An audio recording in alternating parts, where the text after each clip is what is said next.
Welcome to the Women in Vinyl podcast with Jen DiEugenio, founder of Women in Vinyl, and contributor Robin Raymond.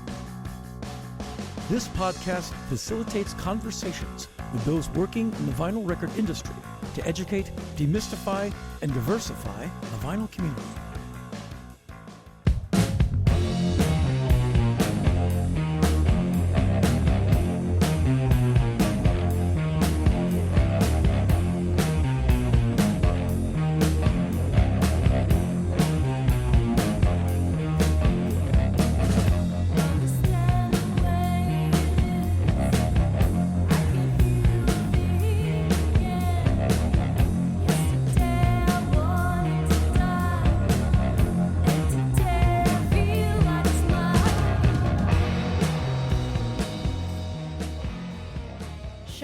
Desert Records and Book of Wyrms for the use of their song Meteoric Dagger off their album Occult New Age.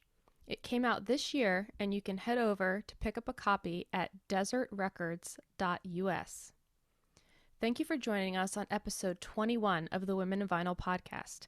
It's our final episode of the year. Today, we have a very special guest, Billy Fields, Vice President of Sales and Account Management at Warner Music, and the best mustache in the business. Thanks for joining us, Billy. Happy to be here. So, for those who don't know about you, maybe tell us a little bit about how you got into this industry. Oh, goodness gracious. So first, let's just realize that I'm incredibly old. And so I've been in the business a very long time. Started working in a record store in California in 1986 and parlayed that into a job at WIA Distribution in the early 90s. I've been here ever since. Jobs have changed, responsibilities have changed, but the thing I've been most focused on since about 2008 to the present is independent retail, all things associated with what they do in the market and record store day, and then obviously the vinyl format from not just a domestic agenda or a domestic focus here for the Warner Music Group, but also trying to give advice and lend expertise for how we manage things globally. I just want to be clear, I'm not in production. I'm not in inventory management. I am looking at it from a sales perspective, a marketing perspective, and so sit rather uniquely inside of the major in this sense. And I think you have a really unique perspective for sure to bring to the conversation today. We'll see. Well, you're sort of known as the vinyl guy, the vinyl dude in the business. And I know that we've been hearing a lot from listeners and people online that they're concerned over what's happening with vinyl because of all the delays and everything. And I know that you share through Twitter and other ways through different conversations and such on sort of trajectory, growth, numbers. Maybe you could give a little overview of what that has looked like for 2021 and maybe where you see that in 2022. Sure. So I'm going to take us back in time a tiny bit before we talk about 21. Yeah. Because certainly the pandemic impact starting in March of 20 has changed how the format has been adopted by certainly millennials and Gen Z, but also how it has sort of reinforced its presence in sort of every other generation's life since pandemic hit. But that's not the only reason why we're where we are. So one of the things I was looking at was those first 11 weeks of 2020 and what those weeks looked like compared to 2019 and 2018. Because on the 12th week of Q1 of 20 is when everything was shut down. So we had this idea that, oh, the vinyl business didn't take off until we all came back from the lockdown, and then it just blew up and no one knows how to manage it. And where's my records? And I'm pissed off about everything. Leave the person that's at fault to be unnamed at this point. Maybe we'll talk about that later.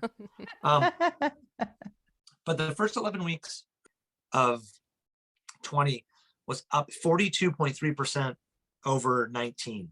And as a sort of a level set comparison, the first 11 weeks of 2019 was up 8.6% over 2018.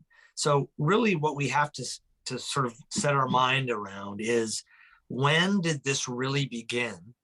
And then when did all of us in the label side, majors, indies, independent artists, manufacturers, everybody in between, when do we actually start to see the true impact of this increase? So when you look at that increase in 20 and it being up 42.3% over 19, and then it gets shut off.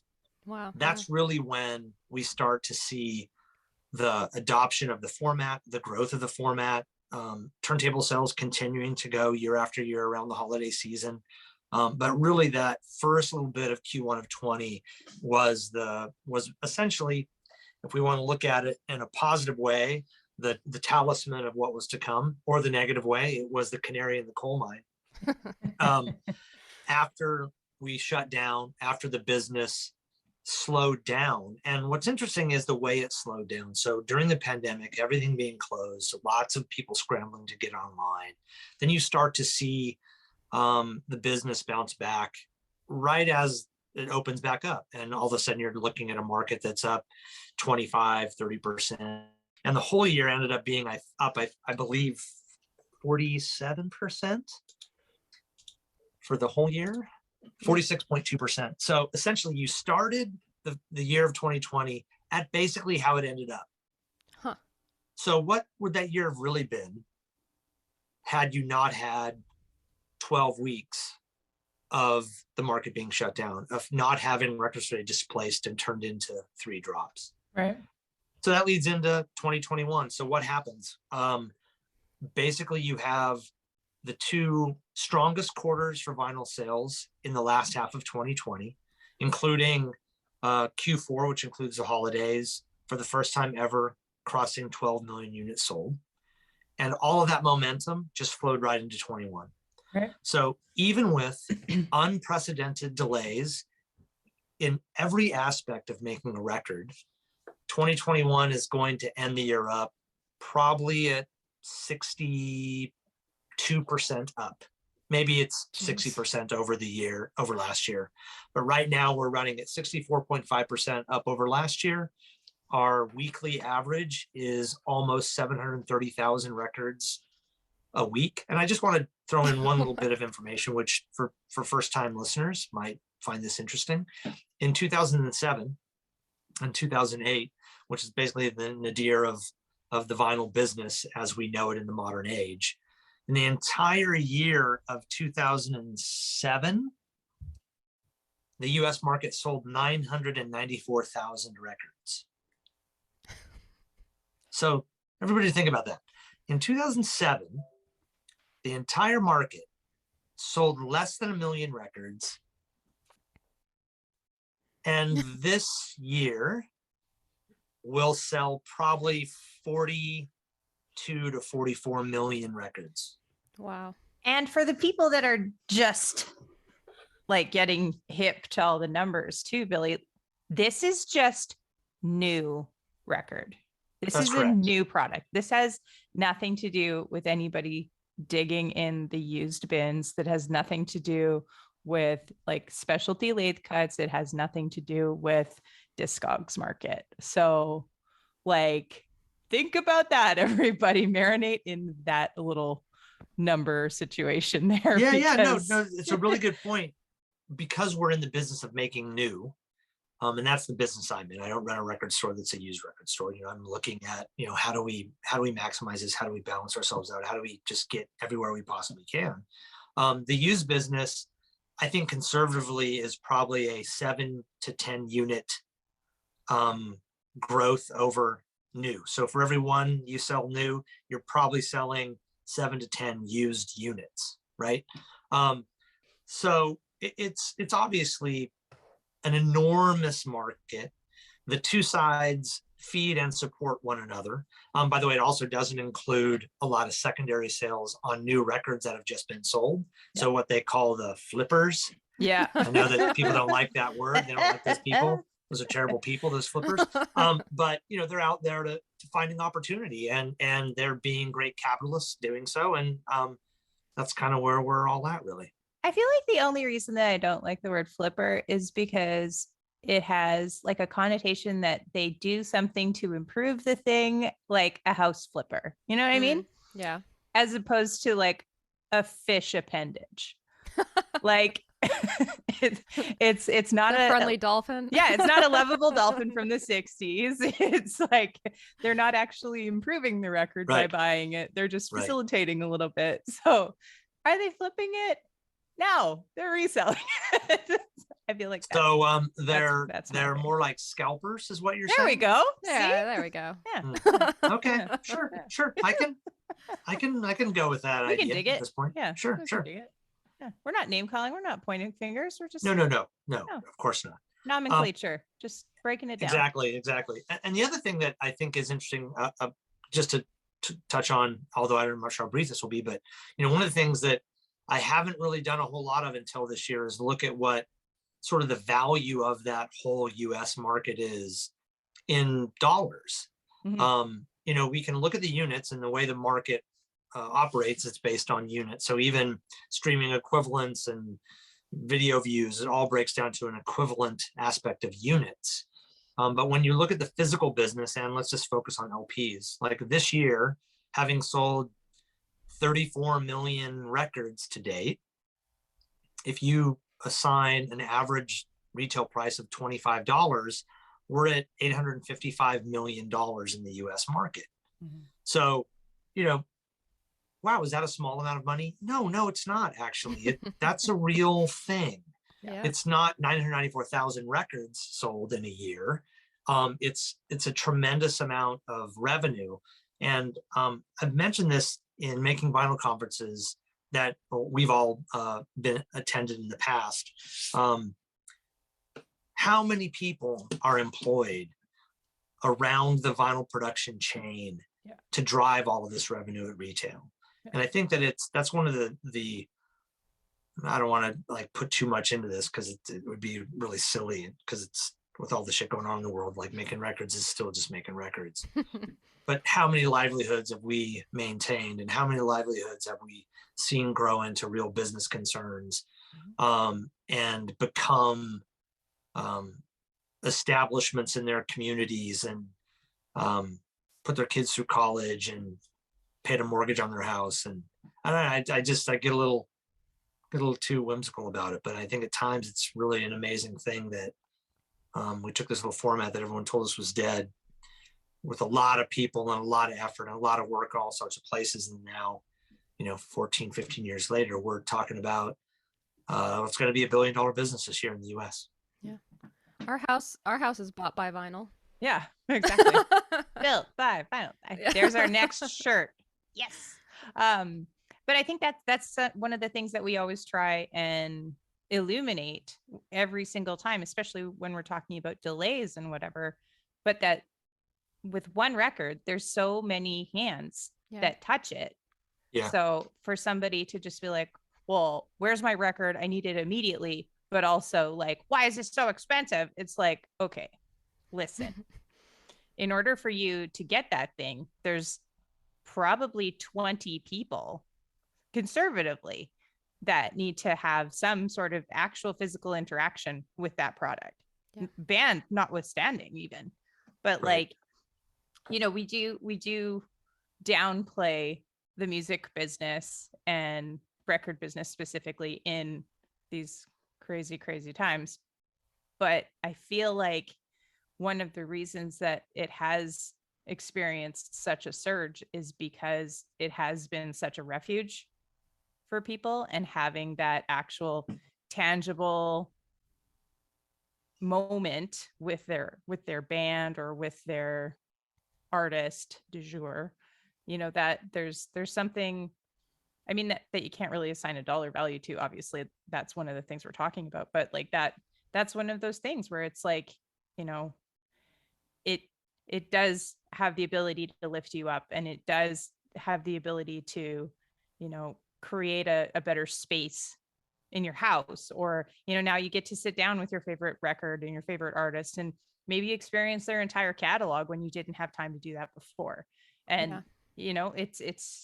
I feel like, yeah, we're like, oh, well, it's not rocket science, but it is a lot of science. You're doing a lot of hard maths that I can't put my brain around, and I'm doing weird physics.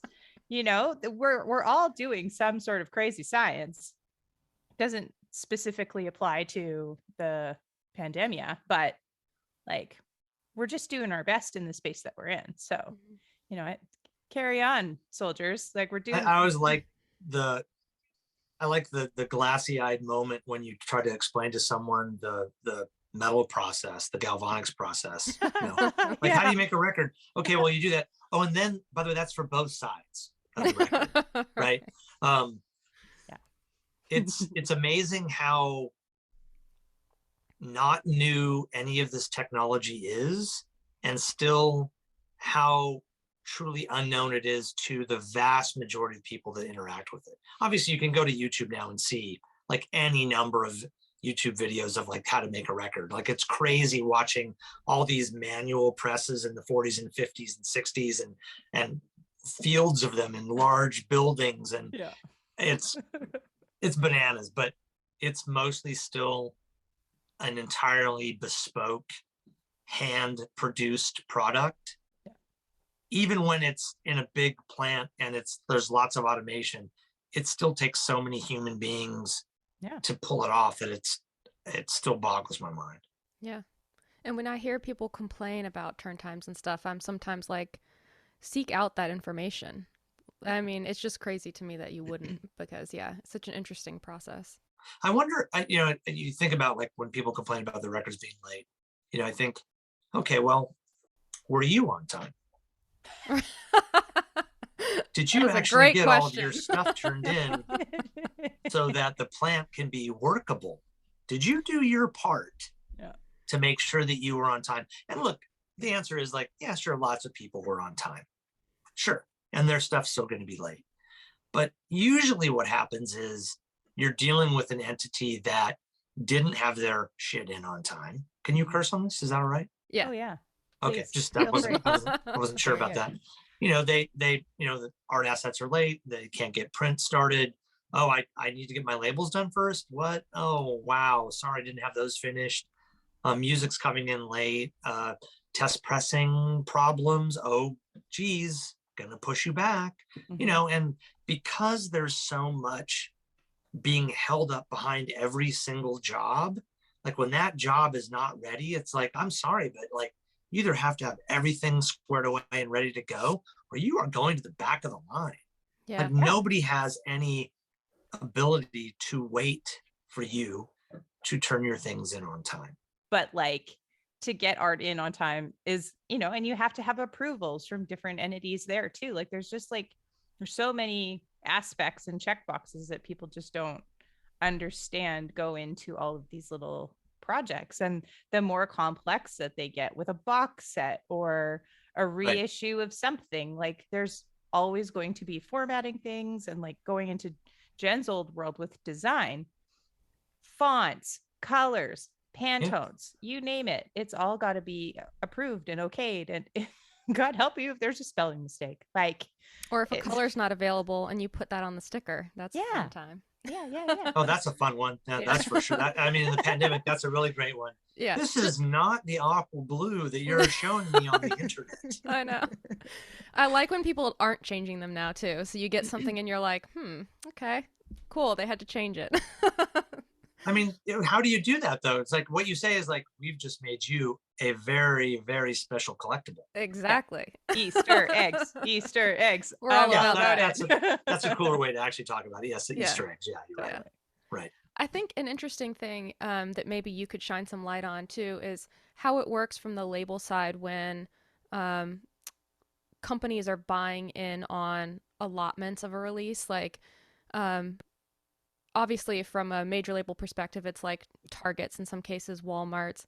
How does that work with them sort of signing on to a certain number of units? Because I know, like, from the pressing plant side, it's like if so-and-so doesn't get their 10,000 units or whatever by X date, they might pull it. Like, what sort of things are labels up against in that kind of way? Well, I mean, you just mentioned a really good one, right? You do a lot of work to set a record up. You want to put it into a certain segment of the market because it works that way. It works with the release. The artist is the right artist, and you can't deliver on time. There are, when you think about, I have to sell a record to an independent record store. It's one record store. They're going to place an order. We're going to ship them some units. If we're talking to that store directly, hey, we're late. You're not going to get it by this time. You're going to get it a week later. You can do that pretty easily. You can be flexible. You can decide together, hey, do we want to keep trying to do this? Whatever it might be. But when you're talking about trying to put a record into an account, say like Walmart, that's as so large as they are, with 4,500 locations, and make sure that it goes into their logistics supply chain in a way that arrives everywhere where it needs to arrive.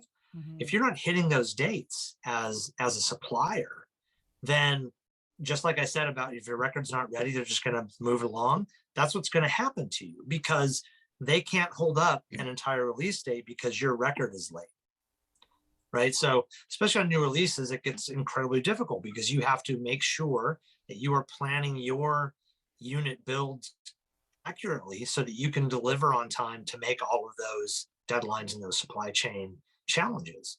Catalog has a little more flexibility around it, frankly, because you're going into it saying, hey, we're going to try and get you a variant on catalog X, and it's got a target release date of, let's say April 22, but when you get to February, like, hey, it's going to be June. Mm-hmm. As long as you're far enough in advance of it and you can actually have these conversations, then you can move them around. But usually it's not moving them on the press. It's actually moving the actual eventual receipt date inside, right? Right. But it takes a lot of eyes on it, and it takes a lot of conversation with the accounts themselves and all the people that are involved in those interactions. I find that, and I say this to plants, to labels, to everybody that I work with. I really like bad news fast. I like bad news as fast as possible, and good news can show up when it shows up. And I think around vinyl production at this point, that's really what it comes down to, is like, hey, if we have a problem that this is not going to make the dates that we have decided, that we've agreed to, that we have targeted as being the date that we're going to go after, need to know that as soon as possible. Yeah. And the plant is going to know that before anybody else. Right. They're going to know if the labels are not separating like they should, if they've got a problem with stampers breaking, they got molds going down on presses, all the things that can go wrong at the plant. I mean, because once you have an approved test pressing, it's can they stay operational long enough to get your records out? Yeah. And, those are just a ton of challenges. I mean, I don't think anybody really understands fucking boilers and heat and cool water towers and cooling racks and like supply belts and movements and shrink wrap. And it's like, man, these people have and they're mad that a record's $20 or $25. Like, these records should all be like $100. Yeah. Like, but I also say the same thing about, like, how can my raspberries be $5.99? Like, this doesn't make any sense. Yeah. Anyway. It is. It's crazy. And, bad news first is definitely something that we do where I work. But I mean, it's so important because we talk here about all the hands that go into making the record, but there's also a lot that goes into that release date too, and the advertising and marketing around all of that as well. Oh, sure. Yeah. Well, you have a whole apparatus lined up to try and, like, let's make sure everyone knows this is the date, and it's like, Right. Oh, we're not going to make that date. Fuck, what do we do? Now what happens? I mean, it's... And Billy, maybe you can expand on that a little bit. Can you talk about how those conversations have changed from like 2018, 2019, when you're like, here's the release date and all of these things are going to come out together. Yeah. And now we're like, oh, here's when the streaming date is, here's when your potential vinyl date is, and what that conversation looks like with artists and management, and like what the reception is like and how those conversations are like working? You know, I'll be honest, that's one part that I only have a very tiny bit of experience in, is getting engaged in a conversation about what happened around a record with a manager or with a marketing team and a manager. Most of my conversations typically happen with the label commercial teams and the label marketing folks. That's usually where I kind of come into it. Yeah. But really what it is now, and it's been this way for, again, more than just this year, more than just last year, but it's about the desire for an artist to deliver their music as late as possible, because, you know, they don't want it to leak. They don't want fans revealing track listings. They want to be in control of their art. They want to be the ones that birth it to the world, as it were. And so a lot of times what will happen is they're really clear, you know, like I'm going to go with raspberries. I'm going to do some birthing. We've got scalpers. I think going into it now, they know ahead of time, like, hey, here's what our timelines look like. Here's how we want to actually look at all of the formats that we want to release. And can we do them together? Or is it better for us to actually go hard with streaming because you've got this track that's blowing up, and then we'll announce at the same time, and the physical goods will be coming out at a later date. And I think that falls everywhere in between the strategy that they have from the beginning on purpose to, wow, this fell apart and we couldn't make it happen, to, frankly, we had an example of a release this year where getting a finished goods sample, we found out that all the disc art was misprinted.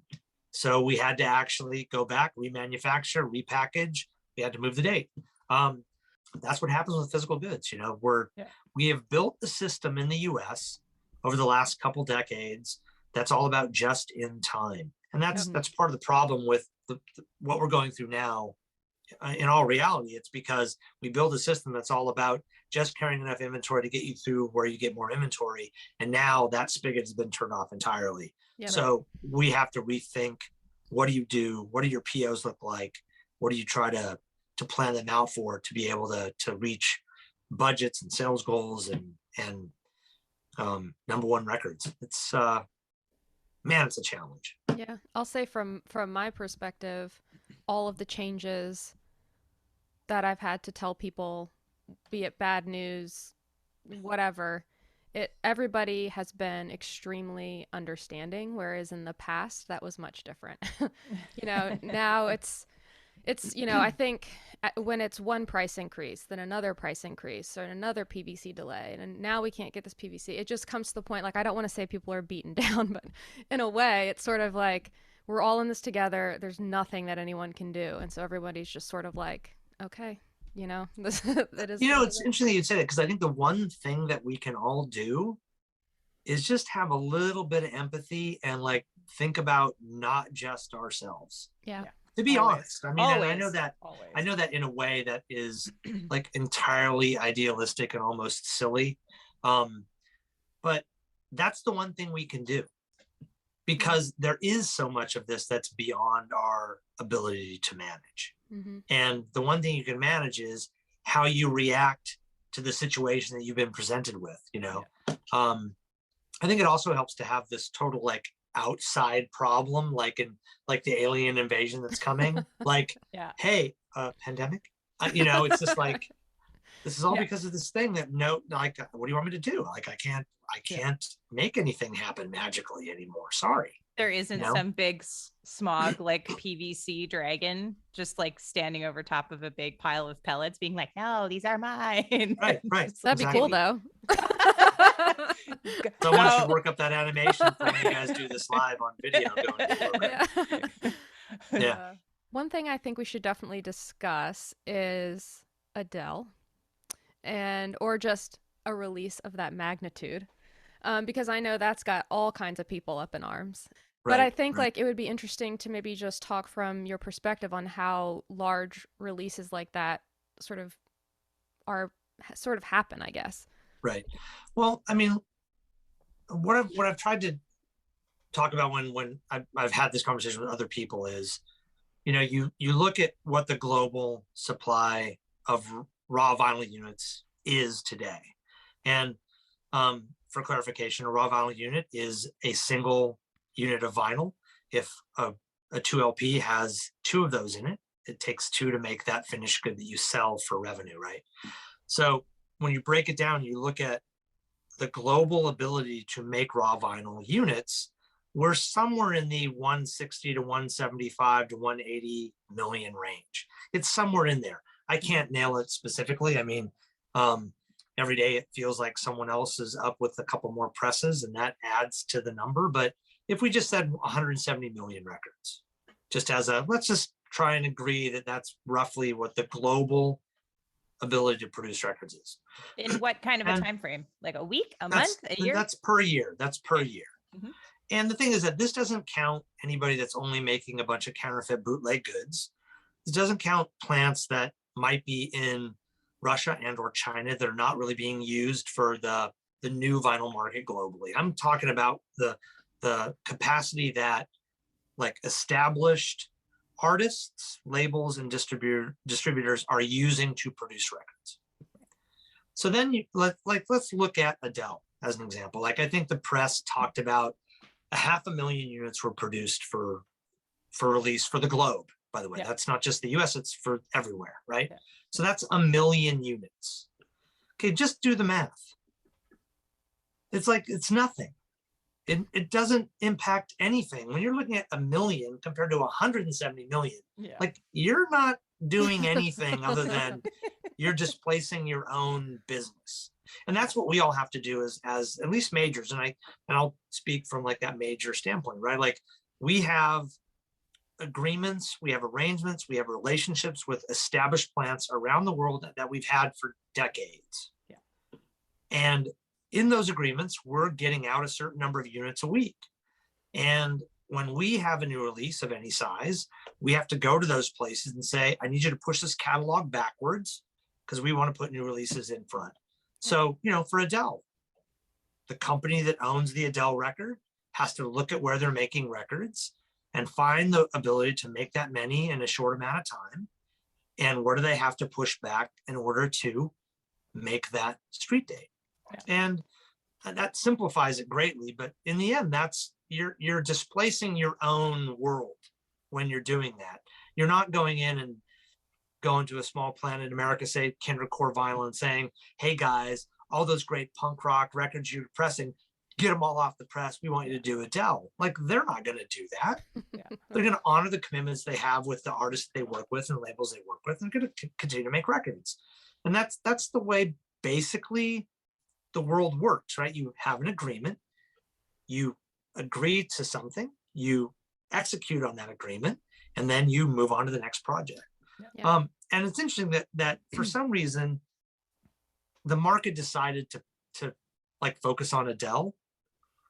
And so I did this thing where I went back and looked at Taylor Swift, because she has 5 records in the top of the charts all out this year. And I looked at the debuts, 5 records, 3 of them are 2 LP sets, 1 of 3 is a 3 LP set, and 1 is a 4 LP set. So just based on what she sold released to date, what she sold released to date on all of those records, it's 1.6 million units of raw vinyl. So let's pretend that she has to have enough that's still in the market on top of what she's sold. So let's just say conservatively, her 5 records were 2 million raw units of vinyl. So double the impact of Adele.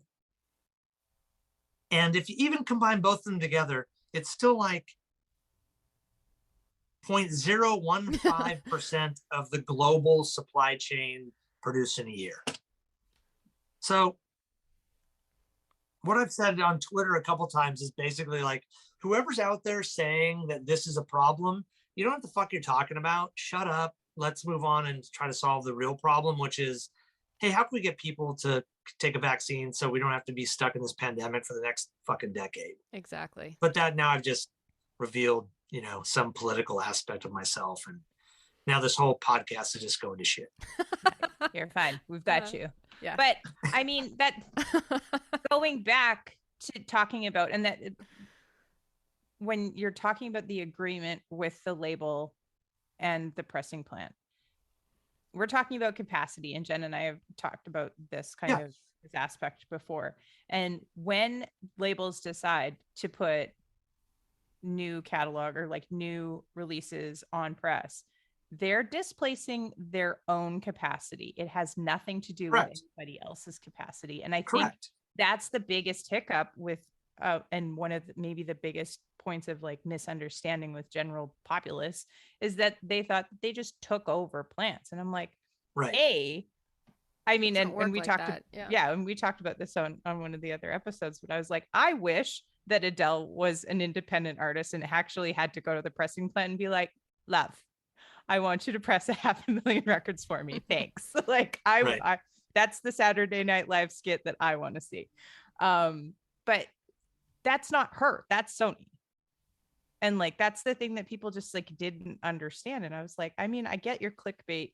Yeah, there was a lot of beating her up about it for sure. Yeah, but there was. And look, I think there's a couple things out of that. The first is, that's exactly right. Like, that is displacing the capacity of Sony. Now, because all the majors are pressing lots of records and they have a lot of titles that they need to put into the market, that they want to put in the market, that is their ability to do so. Is it putting a strain on the overall ability to produce records in the world for people that are not aligned with majors or big independents? So as an independent artist, if you woke up tomorrow and said, I really want to make a record and get it pressed, are you going to have a hard time finding a partner to do that because there's so much demand already baked in? The answer to that is unequivocally yes. Yeah.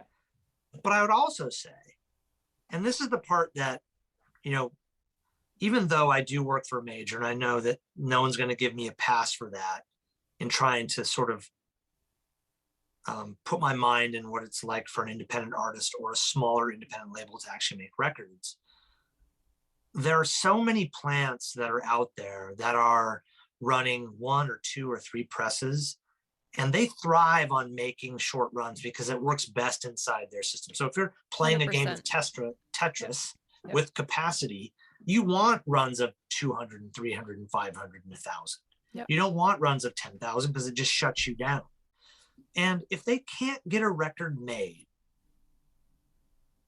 is it because they just don't know where to go? They don't have someone they can go to and say, give me 20 plants that are small enough to where I could get in quickly, or give me 10 plants in the US and 5 in Europe that I could talk to about getting something turned. Because I have to tell you, like, every single day it feels I'm getting an email internally at my company that says, hey, this guy reached out to us and they said they can get us records in 6 to 8 weeks. And it's just like, motherfuckers. Like, I'm sorry, but that's bullshit. Yeah. Like, if you're saying that, it means that you're not pressing anything else. Why would I want to be somewhere that isn't pressing a record? Yeah.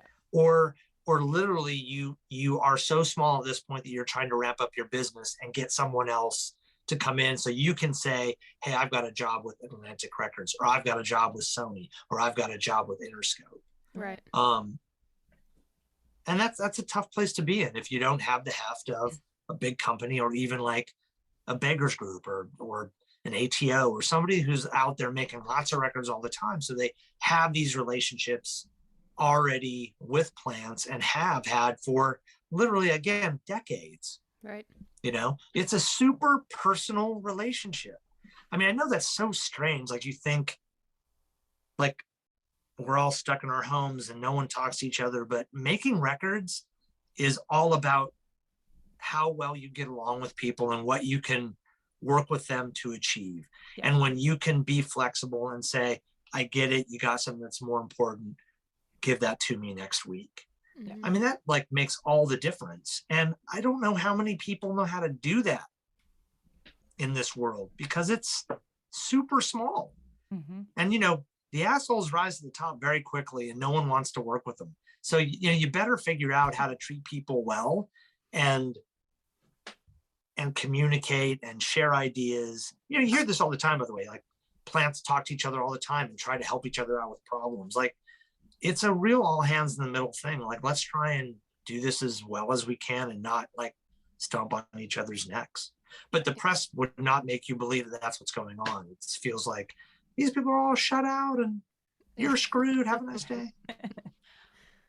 Well, and like one of the questions that I have, and maybe the numbers will back this up. Do you think that, and this is purely for my own understanding too, do you think that there's a lot of plants that lowered their capacities when vinyl was in its like wane? So there was like, back in the OG days, maybe their minimum was 300 or 500. And then as everything kind of started to slow down in the early 2000s, they lowered it to 100. Like, do you think that those numbers are going to change going into 2023 and beyond? Yeah, interesting. I mean, so you have to take a snapshot of sort of what that business looked like, right? So you're talking about a time period where all the majors divested from their own physical manufacturing apparatus, and those plants either went to private hands or they went to scrap. Yeah. And you lost a ton of capacity. And the plants that actually survived through the 90s and the early 2000s, and frankly the 80s, because let's just be clear, like the music business said the CD thing's the thing, let's go, and everything changed.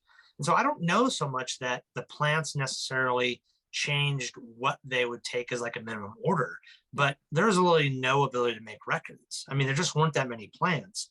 Yeah. Plants that survived were making 12 inches, were doing house music. There is perhaps an apocryphal story about RTI that they were able to stay functioning and open for quite a long period of time because they were replicating Church of Scientology records, transcripts, and they basically were just pressing records all the time. Now look, here's the thing. This may not be true. I just want to clarify this. This is just I have heard this rumor. True, might not. Yeah. What's that? Yeah, I've heard this too. Yeah. Okay, so maybe it's true, but the point is, it wasn't the music business per se from the major label side that were keeping all of these plants in operation. So yeah, they adjusted down to what it is that they needed to produce. Yeah. So I want to like jump back to numbers for just a second. Yeah. So if we go back to 2013 to 2015, that 3-year span saw the vinyl market increase 98% over those 3 years. Whew. It took from 2016 to 2018 for the capacity and demand to balance itself out. And that's because companies started making new presses, new plants started opening, people refurbed old presses they found, and you started adding real capacity to the market to produce records. And that worked through 2019 until the beginning of 2020, when that quarter shot up 42.3%. Right. And so if you look at what happened just in our recent past, 2013 to 2015, we're just doing that again. So how long will it take for us to find equilibrium? Well, the numbers are a lot higher. I mean, we're talking about, do we go from 42, 43 million this year to 46 next year, 50 next year? What is it going to take to get to that point? How much more capacity can come online to manage that demand, to actually meet that demand? So do we get out of it by 2023? Maybe. Maybe it's end of 23, beginning of 24, we'll really start to see, like, now we're back in line. Much will be revealed in the future, and it's all unknown. Do you think that, and this is just sort of maybe your own opinion, do you think that it will the equilibrium this is will definitely come? All my own opinion. Well, this question, do you think that the equilibrium will come from a decrease, maybe like we finally get through COVID and people step back from their record collections, or do you think that it will be more of an impact on through more plants opening, or bands just not wanting to make vinyl because they're sick of waiting? Because that's what I'm curious about. Well, I think that, why does anybody make a record to begin with? Like, in this day and age, think about, like, why does anybody, an independent artist or a major label artist, why are we making records to begin with, right? So one, we think that we believe it's a really strong connection to a fan and a real fan, like fanatic fan, like people who want to go see the artist live are going to buy the merch, are going to buy tickets, going to buy a book, going to go see him in a show. Like, we think that that's connective tissue between artists, their music, and their fan, right? But also in a very base way, it's money, it's revenue. It's a way to sell something for money that you are going to take and then redistribute with royalties and pay salaries and all that stuff. Right. So I think that why we is the reasons that we make records going to change, and we can, that's a philosophical conversation we can have at some other time. But for the point of this answer is, so it's going to be a balance of the two things between, will some people get tired? Yes. Are they getting tired because it takes so long? Or are they getting tired because they need to make money and they got to figure out another way to do it? Right. So there's this real immediacy of, how do I continue to support myself on the road if I can't make records like I used to do? They're gonna supplant that with something else. And perhaps that becomes the thing that replaces it long term, or perhaps it just replaces it until they can actually get back on press and get records back in their hands again. Mm-hmm. And I think that the capacity will be added. It's going to take time to see it actually come through, because Jen, you work at a pressing plant. You know that when you get a new press, you can't just plug it in the wall and start making records. It takes time to make a press hum, to get records out. And to just make the presses at this point. Yeah. And that too. I mean, I think that's the other thing about the capacity. Like, you know, there are two levels of capacity addition. There are plants that are operating not 24 hours a day, 7 days a week. How much can they add? And then there are presses. How many presses can you get produced and delivered to be making records?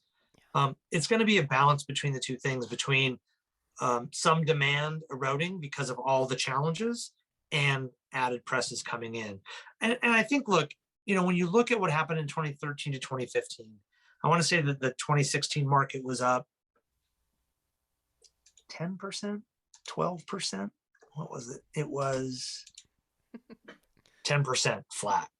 So you had 3 years that grew by a combined 98, 92, 98, whatever I just said earlier. Who knows? 2 years that were up 10 points, right? So if we've had 2 years now, last year up 46, this year going to be up 60, that's more than 100% year, you know, over 2 years. Next year, I think reasonably you should expect to be up in like 10, 16, 12, 9.5. I mean, who knows what it's going to be, but it's going to be up because the demand for something that is this hot doesn't just evaporate. This is not pet rocks. This is not fidget spinners. It's a fucking lifestyle. The pandemic has attracted 2 entirely new generations of buyers in millennials and Gen Zs. And what I know about records that is true no matter the year, no matter the era, no matter the person that's talking about it, at the heart, records are cool.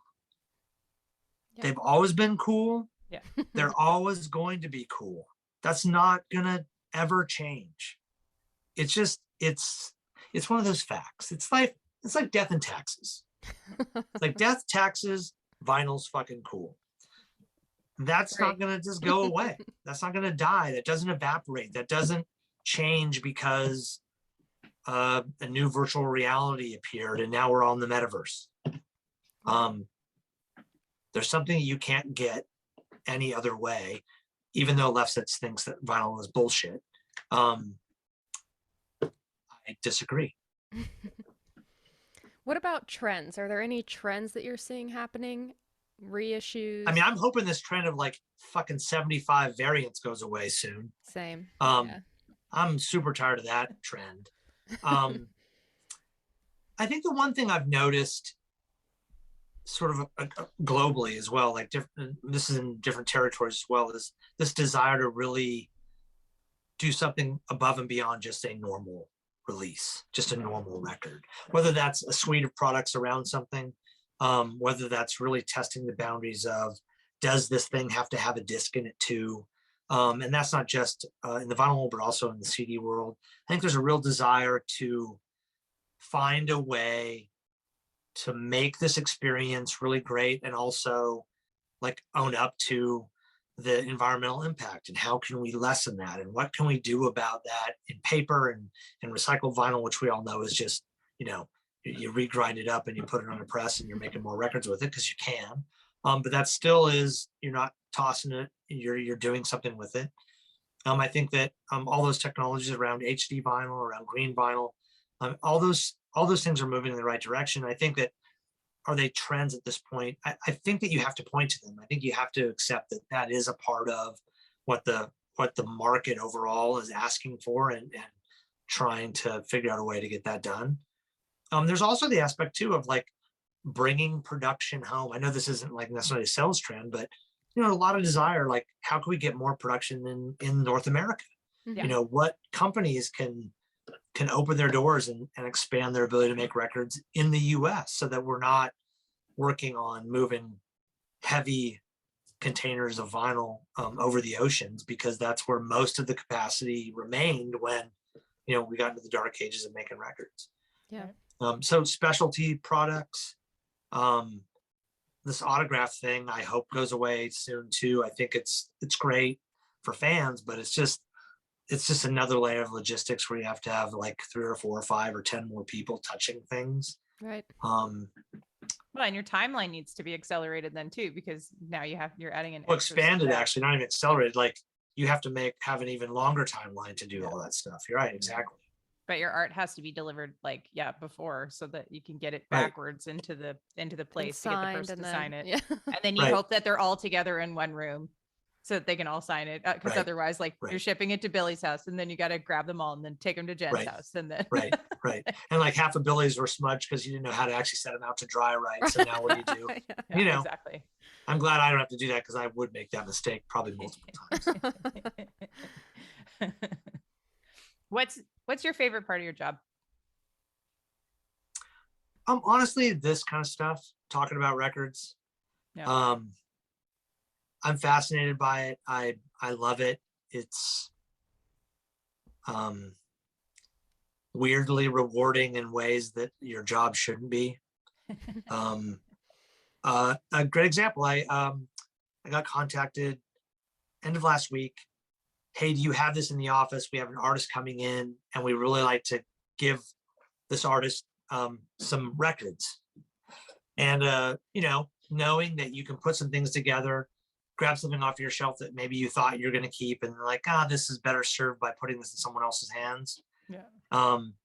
And making sure that happened. I had this really weird thing happen. I'm going to share a personal aspect of my life that I don't normally do to all of you strangers. But there's this great record that I'm going to see if I can find real quick. Hopefully I can. I can. Look at that. So I'm going to show it to you on video. But this is the record. Exactly. So this is the record. And it is Emmanuel K. Rahim and the Khaliqs, Total Submission on Cobblestone, released in '72 on Buddha. All the copies you find have a cutout mark. No one cared about this record when it came out. Yeah. And not a lot of people know about it because it's just not a record that made its way to Light in the Attic, as an example. Like they haven't been able to shine a light on it. Anyway, I found this record at a record store locally where I live a few years ago. Loved it. Wanted to find a better copy, found a better copy. So I had 2 copies. And I got this email in Discogs from a guy in Turkey. And he said, really interested in this record. Would you mind burning this record, like converting this to MP3s? Because I'd really like to hear it.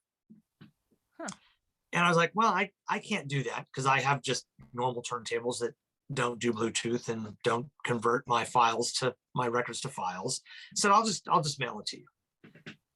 And his reaction was like literally, I gave him $1 million. I love that. I built him a new house and I gave him a brand new car, and now he's set. Now it hasn't arrived yet because UPS keeps on delaying the timeline. Yeah. But at the heart of that is what I love about my job. I get to talk to people about music, about records, and hopefully in some very small and maybe insignificant ways, change the trajectory of their lives by putting a song in their ears. Yeah. And that's the whole fucking point. as far as I'm concerned. So I'm super lucky. I get to do this. I still can't believe it every day that I get paid to do this kind of shit. And you've contributed to my Black Sabbath collection. So thank you for I that. have done that. And that was a pretty good contribution, by the way. That is a nice one. Yes. That was not bad. That was not bad. Yeah, for sure. So, But that's the point though, right, Jen? It's like, right. if you can do that, yeah, why wouldn't you? Right. And like every great like used record seller, they're the same way. Like they're out there on this hunt, like in grimy basements trying to find great records because like they want to turn people on to records that they think are just fantastic. Yeah. I've got a local guy, about 2 minutes from me, Chris, who runs Hudson Valley Vinyl. And he's turned me on to so many amazing records that I literally would never, ever have come across, no matter how deep I get into a Spotify playlist. It just wouldn't have happened. And you can't even put money on that shit.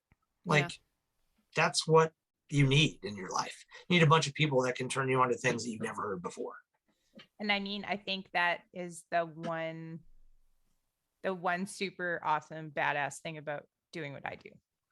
Because I am sometimes one of 5 people that gets to hear the record that I make. And like, that's the best day of my life.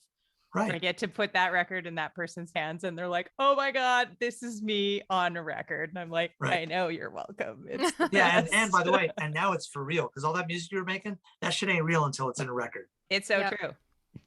And I think that was one of the questions, was sort of, what do we see the vinyl community overall most invested in? And I think we sort of just answered that to me, it seems the actual community is the investment. You know, everybody loves to talk about their music. Yeah. Look, I think that, we're always looking for our tribe, and our tribe changes. Our tribe is not static. And hopefully your own individual contribution is flexible enough to where you can really like open up the doors to the widest possible reach, and that's not to say that there aren't like total assholes in the business and all they care about is flipping a record. No, scalping a record. Or that, it's just a side hustle they do because it's easy money and they can sell a bunch of records to rubes who know any better. Like, I'm not pretending that everybody's altruistic in the world, because that ain't how humans work. But I think that the best part of the community is like when you trip across a podcast or someone doing a live stream or walk into a record store and you immediately have a rapport with a stranger that you have no earthly business having rapport with, is the heart of what being a part of the community is about. Yeah, I love that. And that's why I'm on Instagram so much, is because I've met so many people all over the world that love this so much, and that I can post all kinds of things, like different genres, different things, and they stick with you. They talk about it, they check them out. And bands too. I think it really, I get to talk to people that are in some of my favorite bands because that connection is just there for the music, which is really cool. Totally. One of my favorite things is like, oh my God, Herbie Hancock official liked that post. Right. It's like, that can't be Herbie, I know, but still, like, that's really fucking cool. Wow. Somebody's on you the still other get end that of whole fanboy fangirl thing. Like, it's great when you make that connection. It's awesome. Well, Robin, it's time for our question. Oh yeah, my favorite question that I didn't prep you for. A sneaky question.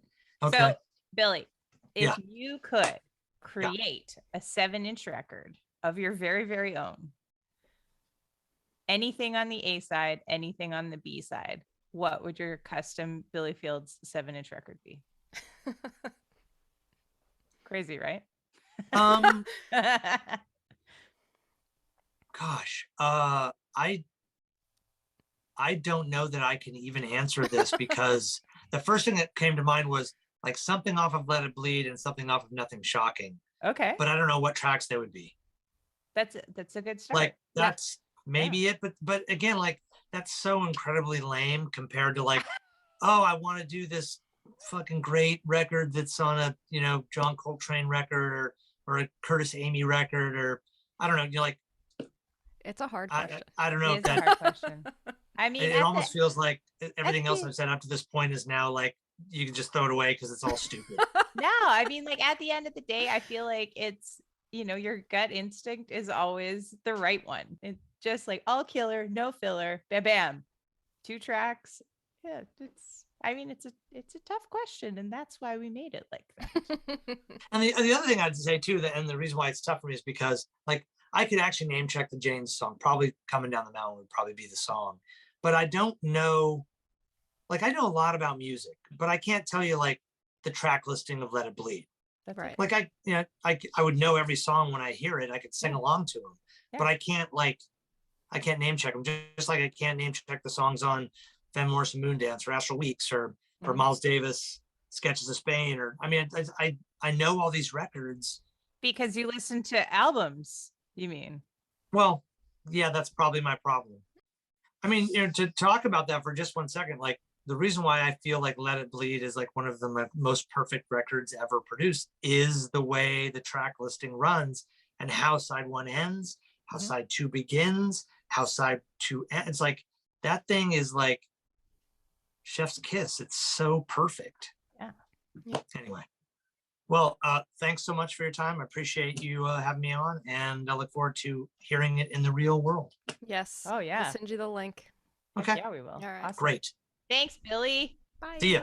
That was the magnanimous Billy Fields. I hope that everybody goes and follows him on Twitter because he's the best at Twitter, and you can find out all of his incredible maths. And I will link his Twitter in the show notes. It's Billy Says Vinyl, SEZ Vinyl. He's the best. If you've been following along on the Instagram, you have seen Bundle Palooza with all of our crazy sponsors. And you probably have entered because you're a good human and you love this podcast. And we love you for loving this podcast. We love other record labels. They still have a 50% off code in their store for incredible resources. Go to otherrecordlabels.com/store. Code is WIV50 at checkout. You know them, you love them, you want to put all your records in them. Selector, theselector.com. Our favorite record bag. So cozy, so expansive, hand-stitched, made with love. Also, Koeppel, made with love. Organize your record collection. You get $10 off your first order of $85 with using the code WOMENINVINYL at checkout. Eargasm wants to protect your ears. High fidelity earplugs keep your hearing protected in style. Discount code in their store. Also conveniently, Women in Vinyl. Go to eargasm.com. Glowtronics-store.com. Get yourself a custom slip mat.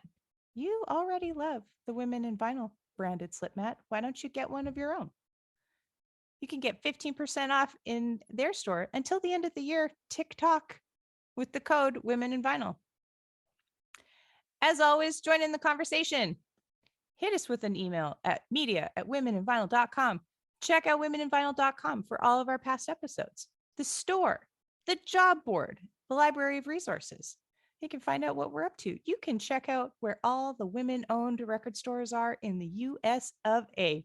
Don't forget to like, subscribe, give us a review on your favorite podcast delivery method.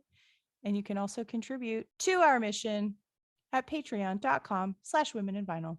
You'll find all the B-sides, the deep cuts, the amazing extras, and help us start a not-for-profit to further the demystification, the education, and the infiltration of more women and non-binary identifying humans into the vinyl making space. 2021, that's over. Can you believe that, Jen? Wowee. Thanks for hanging in with us, guys. It's been a really awesome year, the first year of Women in Vinyl, the podcast. Stay tuned for 2022. Check you on the B-side. This episode has been brought to you by Women in Vinyl and Red Spade Records. Thank you for listening. Please remember to subscribe, and you can always contact us directly by visiting www.womeninvinyl.com.